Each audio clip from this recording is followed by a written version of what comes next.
नमस्कार, जय श्री राम, हर हर महादेव। प्रारब्ध पर आपका स्वागत। अरे गलती से मिस्टेक हो गया है। अच्छा, प्रारब्ध से आए हुए अवनीश सर का मेरे शो में स्वागत है, अभिषेक तिवारी शो में। ये सटायर के लहजे में बोला था, मुझे पता है अपना ही शो है, लेकिन बीच बीच में ये होनी चाहिए जुगलबंदी भी। और अच्छा, मैं आनंदित क्यों पता है? मैंने बचपन में एक शेर सुना था। टीवी सीरीज आई थी गालिब की, उसमें नसीरुद्दीन शाह बड़े व्यथित हुए थे, गालिब बने हुए थे। उसमें कहा कि कटते मुर्गे का दर्द तो दर्जी साहब बस कटता हुआ मुर्गा जानेंगे। हमारी क्या चाहत और मोहब्बत है, उसका दर्द आप कहां से जानेंगे। तो लगता है कल्याण बनर्जी सहित टीएमसी समर्थकों के चाहत और मोहब्बत जो है, वो जो बंगाल से तड़ीपार किए जा रहे हैं वही है। और अब खुल करके बातें आ रही है। मैं आपको एक एनडीटीवी नहीं, गलती से निकल जाता है, अभी भी रवीश जी के चक्कर से मैं बाहर निकला नहीं हूं, लेकिन खैर। तो ये स्क्रीनशॉट है, आप इस पे देख सकते हैं। मोदी के हाथ पैर तोड़ने की धमकी दे रहे हैं, और यहां तक कि टीएमसी नेता कल्याण बनर्जी विवादित बयान में आगे जाकर के ये भी कहते हैं कि भाई मोदी चूहा है। सर, निवेदन करते हैं कल्याण बनर्जी जी, इतनी औकात क्या है? औकात का डिफरेंस होना चाहिए। तुम एक ठहरे मामूली सांसद, इतनी औकात तुम्हारे जुटाए हुए तमाम बांग्लादेशी मुसलमानों की जमात में, भीड़ में, और तुम में नहीं है कि तुम देश के प्रधानमंत्री नरेंद्र मोदी का हाथ पांव तोड़ सको। तो औकात से बाहर क्यों जा रहे हो?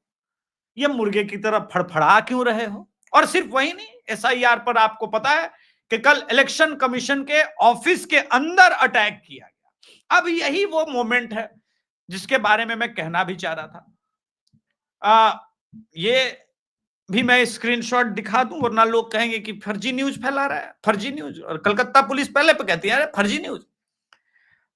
टीएमसी के गुंडे की बौखलाहट देखिए। अब सीधा चुनाव आयोग ईसीआई के दफ्तर में घुस के गुंडागर्दी। दीदी, आप अफसरों को डरा सकती हैं, लेकिन सच को नहीं। आपके वोट बैंक का बोरिया बिस्तरा बनना तय है, और ये लेटर उसका साक्षी है। तो लेटर क्या कहता है, ये भी दर्शकों में आपको अपडेट कर दूं।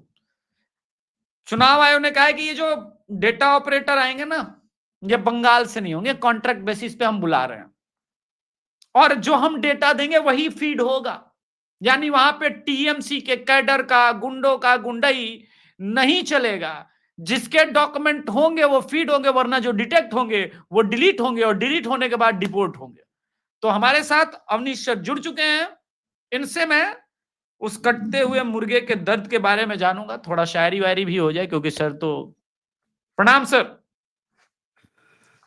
नमस्ते ये फटफड़ा अभिषेक जी। हाँ हाँ हाँ हाँ हाँ, एक दो जख्म नहीं, जिस्म है सारा छलनी। एक दो जख्म नहीं, जिस्म है सारा छलनी। दर्द बेचारा है, परेशान है, कहां से निकले? कहीं से तो निकलेगा। कहां से उठे तो कहां से उठे? मुझे वो शायद कोई वेब सीरीज है या फिल्म है, मैं उतना याद नहीं रख पाता। इतने छेद करूंगा कि समझ में नहीं आएगा कि सोचूं कहां से और विचारूं कहां से। इस टाइप का दर्शक समझ लेंगे। जी जी जी। देखिए अभिषेक जी, बिहार विजय के बाद और बिहार में लोकतंत्र की विजय हुई है। एक शुद्ध पवित्र मतदाता सूची से बिहार का चुनाव हुआ है। बिहार चुनाव की और क्या क्या उपलब्धियां हैं, इस पर बहुत बात हम लोगों ने कर लिया, लोगों ने बात कर लिया। लेकिन मैं अब जिस सबसे बड़ी उपलब्धि को लेके चलूंगा, और बिहार का तो इतिहास रहा है, उसने लोकतंत्र को प्राण दिया है, समय समय पे दिया है, क्रांति से दिया है। और बदलते समय के साथ बिहार ने एक नए प्रकार की क्रांति की है। मैंने कई बार कहा है, बिहार चुनाव के दौरान भी, रिजल्ट आने के बाद भी, सरकार बनने के बाद भी, बिहार ने इस देश के मतदाता सूची के पवित्रीकरण और शुद्धिकरण को जिस तरीके से आत्मसात किया है, उसने पूरे देश में यह तीव्र इच्छा और आवश्यकता, इस दोनों का भान करा दिया है कि भारत में, भारत की कोई सरकार, चाहे राज्य की हो चाहे केंद्र की हो, वो भारतीय चुनेंगे, भारत के लिए चुनेंगे। पंजाब से लेके बंगाल तक उत्तर प्रदेश का वासी हूं मैं। उत्तर प्रदेश में जो उत्साह देख रहा हूं एसआईआर के प्रति, जो सतर्कता जागरूकता देख रहा हूं, ऐसा कभी पहले नहीं देखा था। 2014 के बाद मतदान को लेके एक राष्ट्रीय पर्व उल्लास का माहौल जरूर बना, लेकिन अपने वोट को सिक्योर करने के लिए साहब लोग अब ये भी शिकायत नहीं कर रहे हैं कि हमारे यहाँ बीएलओ नहीं आया, बीएलओ नहीं आ रहा है। लोग खुद अप्रोच कर रहे हैं। एसआईआर के खिलाफ जो सबसे रिसेंट याचिका सुप्रीम कोर्ट में गई, वो पंजाब से गई थी, अभी करीब 1 हफ्ते हुए। जी बिहार चुनाव के बाद परिणाम आने के बाद गई थी, और उस याचिका को खारिज करते हुए सुप्रीम कोर्ट ने यह कहा कि बिहार को बदनाम मत करिए, सारे अच्छे तरीके से एसआईआर हुआ है।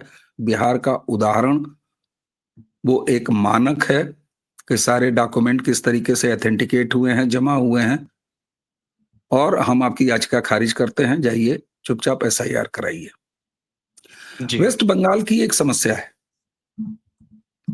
वेस्ट बंगाल की समस्या यह है कि ममता बनर्जी ने लेफ्ट के उस करीब 3 दशक से ज्यादा का जो लेफ्ट का कॉर्डर था, जब उसको उस महिला ने उसका अपहरण किया या अधिग्रहण किया, तो वो जो वामपंथी अराजकता वाला जो स्टाइल है, वो तृणमूल ने पूरी तरीके से अपना लिया, और उन्हें ये लगा कि बंगाल जो है अब इसी बात का आदी है, डर भय के साये में मतदान करना और मंचों से या सार्वजनिक जगहों पर इस तरह की शाब्दिक बदतमीजियां करना, जो कल्याण बनर्जी करता है। ये हिंसक व्यक्ति है। आप सबको पता होगा कि वक्फ के मामले में इसने किस तरीके से जगदम्बिका पाल जी के ऊपर हमला किया, ग्लास फेंका इसने। जी अब ये फ्रस्ट्रेशन का लेवल क्यों है? दरअसल ये फ्रस्ट्रेशन कई चरण पे है। ममता बनर्जी ने, याद कीजिए, कहा था कि मैं बंगाल में बवाल करा दूंगी, एसआईआर नहीं होने दूंगी। आज स्थिति क्या है?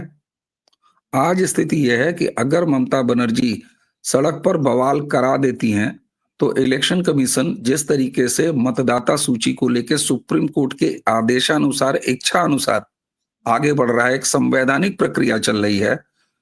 Election commission highest office of the Bharat, राष्ट्रपति कार्यालय में पहुंचेगा और कहेगा कि हमको एक संवैधानिक प्रक्रिया पूरी नहीं किए करने दी जा रही है।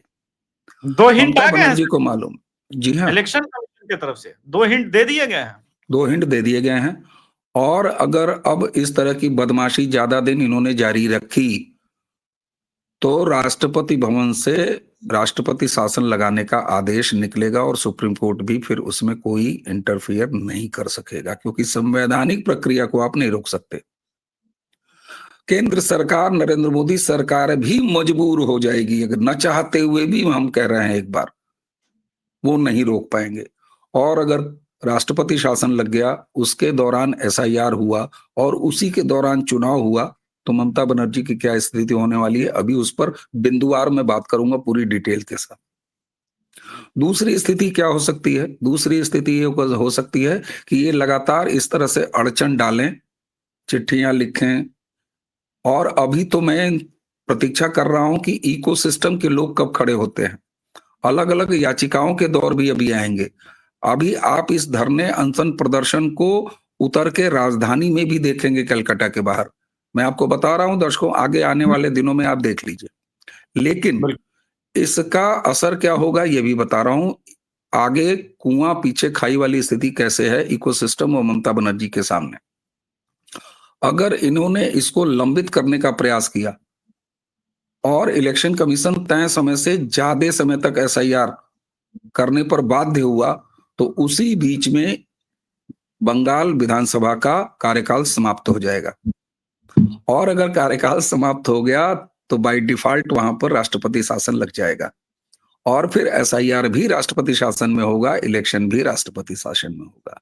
ममता बनर्जी और उनके इकोसिस्टम के सामने ये समस्या है।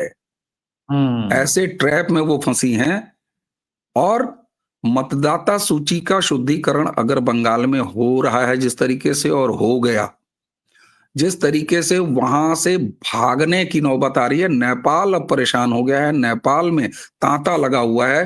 किशनगंज और जितने सीमांचल के इलाके हैं उस तरफ से नेपाल की तरफ भागने के लिए आप देख लीजिए। बिहार बॉर्डर अभी कुछ दिन भा- पहले बंद किया गया है नेपाल का। मैं दर्शकों को ये अपडेट कर दूं। जी हाँ। और अब स्थिति क्या है, जरा इसको टेक्निकली समझते हैं। देखिए, एक सवाल बड़ा पूछा जाता है बिहार के बारे में ही, इकोसिस्टम ने पूछा कि साहब ये बताइए कितने बांग्लादेशी और रोहिंग्या आपने भगा दिए, एसआईआर में कितने निकाल दिए। मैं एक दूसरी चीज सामने रखता हूं। मेरा दावा है, मेरा अनुमान, ये दोनों है। अवैध बांग्लादेशी और रोहिंग्या लगभग 70-80% ये जो अतिक्रमणकारी हैं, ये मतदाता सूची में नहीं है। कई दर्शक ये चौंकेंगे। 80%, मोर देन 80% ये नहीं है।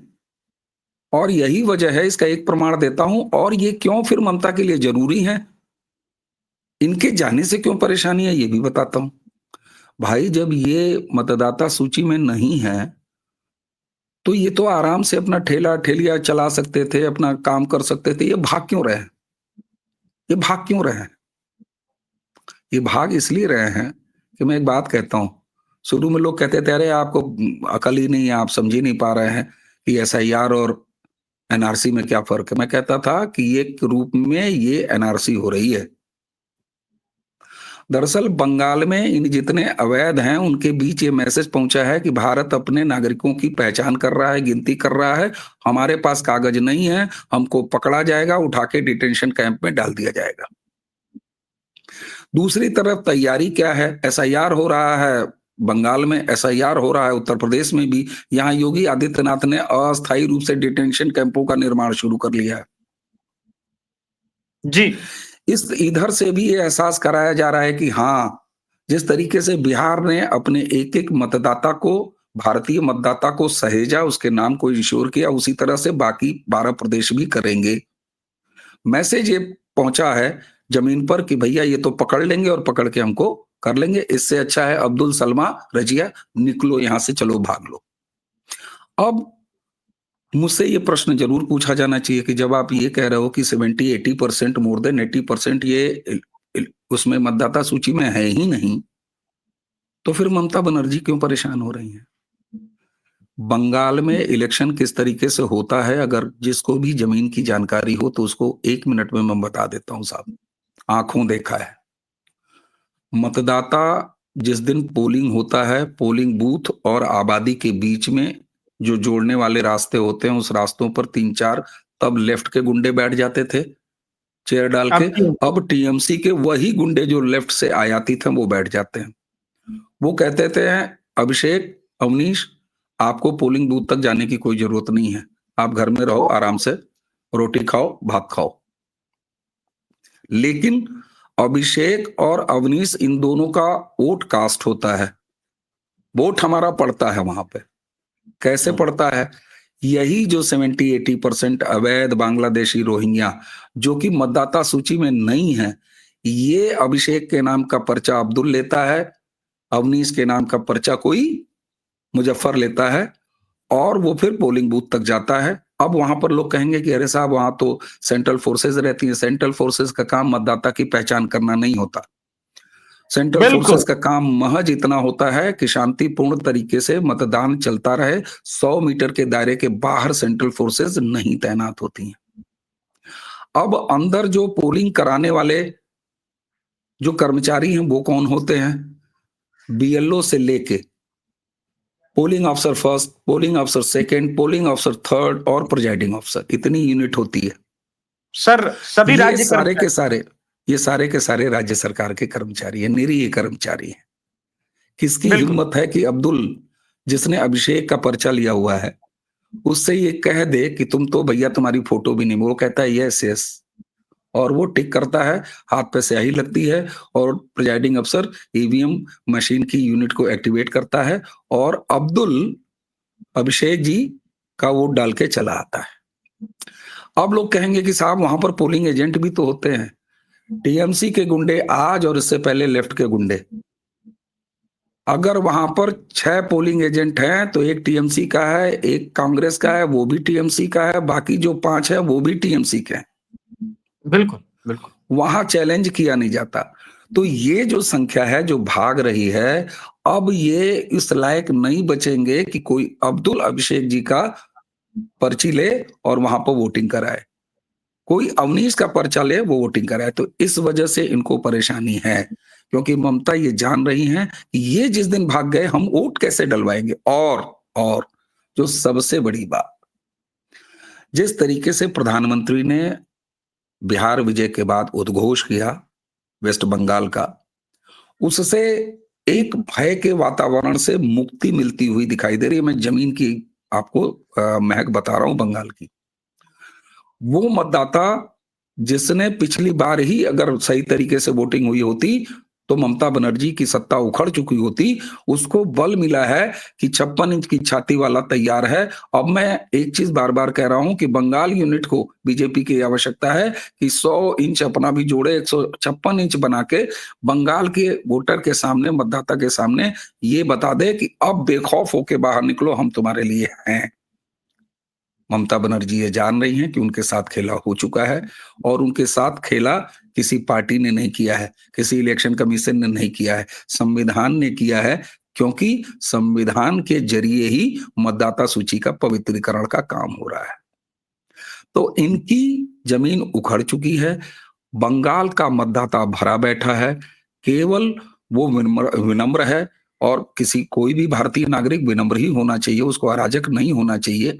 तो बिल्कुल, जिस तरीके से भय के वातावरण से मुक्ति दिखाई दे रही है, तो वो झाड़ के निकलेगा। अब उसे किसी गुंडे की डर के नीचे रहने की आवश्यकता नहीं होगी। ममता बनर्जी जमीन के इस महक को जान गई हैं, और इसलिए शाब्दिक बदतमीजी से लेके अभी इकोसिस्टम एक्टिवेट होगा। अभी सो कॉल्ड प्रबुद्ध अपने आप को कहने के वाले एक्टिवेट होंगे। अभी तमाम आपको छोटे बड़े यूट्यूबर्स ये कहते हुए दिखाई देंगे। अभी मैं आ वहां रहा पर हूँ। सर्वे करने वाले पहुंचेंगे। ये सारी चीजें होंगी, लेकिन संविधान का भरोसा चूंकि भारत को है, इसलिए एसआईआर तो होके रहेगा। एसआईआर अगर होके रहेगा तो ममता जाकर रहेंगी। और ममता की राजनीति, जिस तरह से प्रधानमंत्री ने कहा ना कि उत्तराखंड से निकली हुई माए गंगा उत्तर प्रदेश होते हुए बिहार, और बिहार से आगे गंगा सागर बंगाल में जाती हैं, ममता बनर्जी की राजनीति भी गंगा गंगा सागर सागर की में तरफ जाएगी। जा रही है, समाप्त हो रही है। अब दर्शकों, आप भी सोच रहे होंगे कि अवनीश सर की ये थ्योरी जो वोट डालने वाली है ये सही कैसे। देखिए, अगर बिहार पलायन का दंश झेल रहा है ना, उससे बड़ा पलायन का दंश वेस्ट बंगाल झेल रहा है। फिर भी 2019 का लोकसभा चुनाव हो, 2021 का विधानसभा चुनाव हो, 86% से ऊपर उनका पोलिंग परसेंटेज था। पॉसिबल ही नहीं है। 86% मतदान होता है जी, बिना फर्जी मतदान के। हम लोग बिहारी लोग नहीं जानते पहले 60% कैसे मतदान होता था। हमको समझाइएगा। खैर, राहुल गांधी बिहार के बाद बंगाल में उतर चुके हैं। सर, पूरे बिहार में इतने बढ़िया से एसआईआर हो गया, आपने देखा, मैं खुद उसका हिस्सा रहा। एक भी बीएलओ ने ये नहीं कहा हमको आत्महत्या करने का मन हो रहा है। एक भी बीएलओ ने ये नहीं कहा भाई बड़ा वर्कलोड है, जबकि बिहार में बहुत अधिक संख्या है। यूपी में कई जगहों पर प्रधानी 1500 पर हो जाती है, यहां 8 से 10,000 पे होती है। मैं दर्शकों को अपडेट कर दूं, बिहार का सबसे अधिक सघन आबादी वाला स्टेट है बिहार, जिसकी जनसंख्या घनत्व देश में सबसे अधिक है, बंगाल के साथ साथ पैरेलल है वो। अब वोटरों का नाम काटो वरना ओबीसी वोटरों का नाम काटो वरना नौकरी चली जाएगी, दबाव धमकी और नतीजा आखिर आत्महत्या। एसआईआर के नाम पर पिछड़े दलित वंचित गरीबों का वोटर लिस्ट से नाम हटाकर बीजेपी मनमाफिक अपनी वोटर लिस्ट तैयार कर रही है। लोग ईसीआई लोकतंत्र की हत्या का जिम्मेदार है। कांग्रेस ने एक वीडियो शेयर किया है 20 घंटे पहले, मैं सुनवा देता हूं पहले दर्शकों। हमसे एक दिन पहले शाम को बात हुई थी, तो उन्होंने बोला कि एसडीएम और लेखपाल और बीडीओ ये तीनों मिल करके उनको बुला करके दबाव डालना है उनके ऊपर कि ओबीसी का वोट काटे और बाकी जो है और वोट बढ़ाए। बाकी वो कहे कि हम जितना पाए हुए हैं जितने हमको मिले हैं हम सबका वोट बनाएंगे, अगर है तो, अगर नहीं है तो कोई बात नहीं। ये साफ साफ प्रोपेगेंडा वीडियो नजर आता है, इसके एक्सप्रेशन बता रहे हैं। और मैं इसलिए कह रहा हूं कि बिहार के अंदर एसआईआर हुआ, कितने बिहार के अंदर के एसआईआर पे मत पूछिए। ओबीसी और ईबीसी ने ऐसा बटन दबाया है गुरु कि 202 पार दिखी है एनडीए। ये ओबीसी दलित इन्हीं लोगों ने हरा दिया पूरा चुनाव, वरना सवर्ण वोटर तो ठीक ठाक बिखरा, कुछ प्रशांत किशोर की तरफ, कुछ राजद की तरफ, कुछ एनडीए की तरफ रहा, ठीक ठाक बिखरा। मैं कह रहा हूं, मैं ये नहीं कह रहा हूं कि एनडीए की तरफ नहीं गया। फिर ये नई प्रक्रिया, ये नया प्रोपेगेंडा एसआईआर को रुकवाने के लिए कहां से शुरू है अवनीश सर? प्रायोजित है, निश्चित रूप से प्रायोजित है, और कांग्रेस की तरफ से बाकायदे शूटिंग करा करा के, और अभी तो बस इतना ही बाकी है कि फाउंडेशन नहीं लगाया जा रहा है, पीछे ग्रीन स्क्रीन नहीं काटा जा रहा है, अभी उसका भी दौर आने वाला है। राहुल गांधी के जितने प्रेजेंटेशन देखिए, वोट चोरी के नाम पर कि इसका कटा है, वो सब 3 दिन बाद सामने आ गया, पूरा पोल कहाँ थे, खुल गया था। कहाँ थे? और दूसरी चीज मैं चैलेंज करता हूं कि एसआईआर हो जाने दीजिए। जिस तरीके से बिहार से एक भी ऐसी शिकायत नहीं आई कि मेरा नाम कटा, अगर बंगाल में ऐसी शिकायत आनी है तो जाए कोर्ट। आप मूल बात समझिए, सुप्रीम कोर्ट ने यह कह दिया एसआईआर नहीं रुकेगा, ये अटल सत्य है। अब किसी की बिसात नहीं है कि एसआईआर रुकवा ले। अब आप कर क्या सकते हैं? आप प्रोपेगेंडा कर सकते हैं, ठीक है। अगर इनके दावे सही हैं, एसआईआर कंप्लीट होने के बाद याचिकाएं डालिए, शिकायत करिए, इलेक्शन कमीशन से करिए, स्टेट इलेक्शन कमीशन से करिए, और वो आमंत्रित होते हैं। बिल्कुल। मैं आपको बताऊं, ये भी नहीं करेंगे। अगर बंगाल में इन्होंने ये किया, और मैं कहता हूं प्रायोजित रूप से ये 1 लाख शिकायतें लेके चले आए। अब ध्यान दीजिएगा, मेरी वही थ्योरी कि अगर मान लीजिए ये प्रायोजित रूप से 1-1.5 लाख शिकायतें लेके आए, और मैं तो आमंत्रण दूंगा कि लेके आओ और बताओ कि इनके नाम कट गए, इनके नाम कट गए, 1 लाख लाओ, 2 लाख लाओ, उसका निस्तारण करने में समय लगेगा इलेक्शन कमीशन को, लगेगा ना? बिल्कुल। और वो समय आगे बढ़ता जाएगा और बढ़ता जाएगा, विधानसभा की अवधि समाप्त हो जाएगी, राष्ट्रपति शासन। अब क्या करोगे? अब क्या करोगे? इसलिए ये केवल रोना चिल्लाना, छाती पीटना है। हम सबको संतोष और भरोसा ये होना चाहिए कि इन्होंने बिहार के समय ये चिल्ले की, ये कर्नाटका इलेक्शन के रिजल्ट को ले आके यहाँ पर बकवास शुरू किया इन्होंने हरियाणा रिजल्ट पर बकवास शुरू किया, वो जो हाइड्रोजन बम फोड़ने का सिलसिला।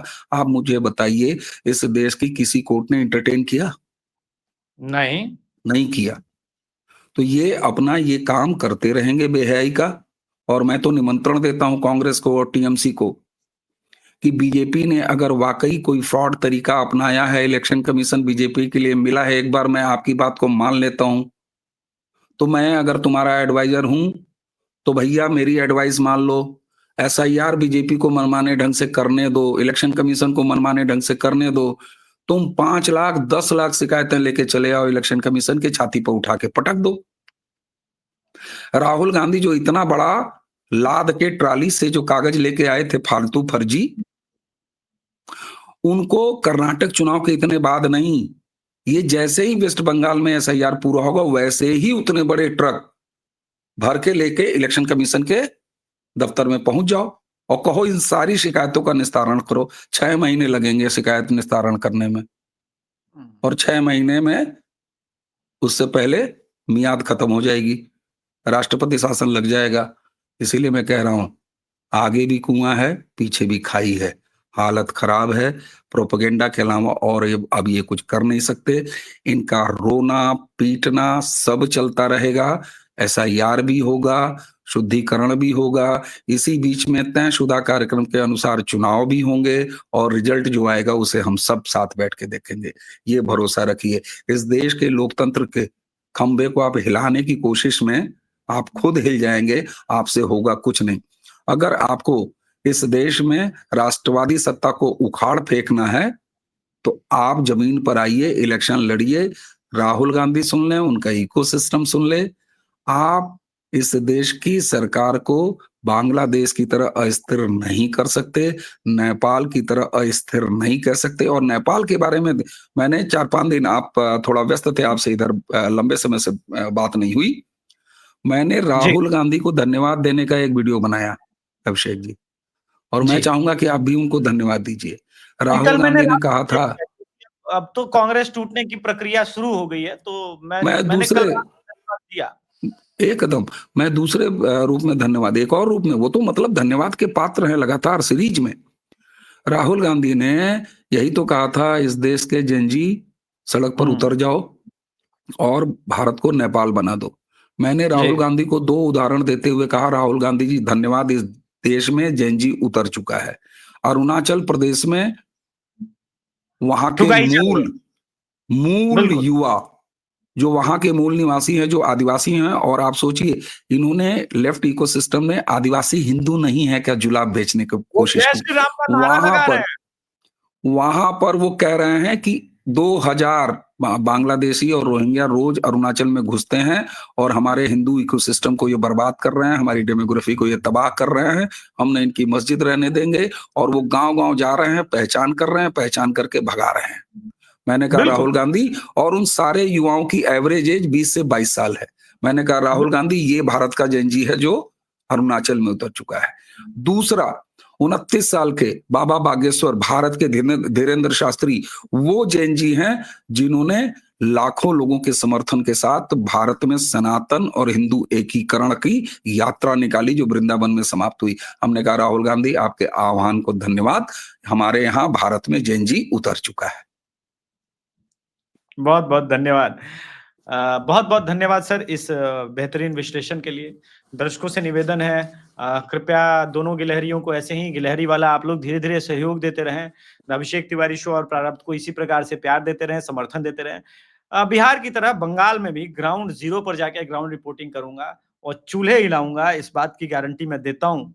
और लड़ाई जारी रहेगी, क्योंकि ये वैचारिक क्रांति की लड़ाई है, ये लड़ाई लंबी लड़नी है हम सबको। तो get set ready, pull ups the socks.